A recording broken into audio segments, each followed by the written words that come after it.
কাম কৰি আছোঁ, লাইনৰ কাম কৰি আছোঁ। লাইনৰ কাম কৰি থাকোঁতে তাৰমানে মই উল্টা চাইডত কাম কৰি আছোঁ। উল্টা চাইডত কাম কৰি থাকোঁতে সি মোক মই কৈছোঁ তো অলপ পিছত যাওঁ তাতে আমি অলপ পিছত যাই কেনে কাম দুটা মিলি কৰিম। মই এইভাগে কাম কৰি থাকোঁতে এইভাগে তাঁৰটোত দলি মাৰি দিছে। তাঁৰটোত দলি মাৰি দিয়াৰ লগে লগে তাৰ এষ্টিটাৰো লাগি গৈছে। এষ্টিটাৰো লাগি গৈছে যেতিয়া ধমকা শব্দ হৈছে তেতিয়া মই পিছফালে ঘূৰি চাওঁ যে সি গেল পৰি গেল। কৰাৰ লগে লগে ধৰিলোঁ, ধৰাৰ লগে লগে নাই।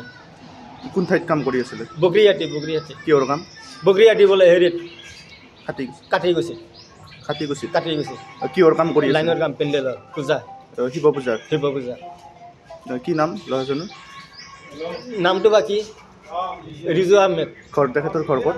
বগৰীহাটী।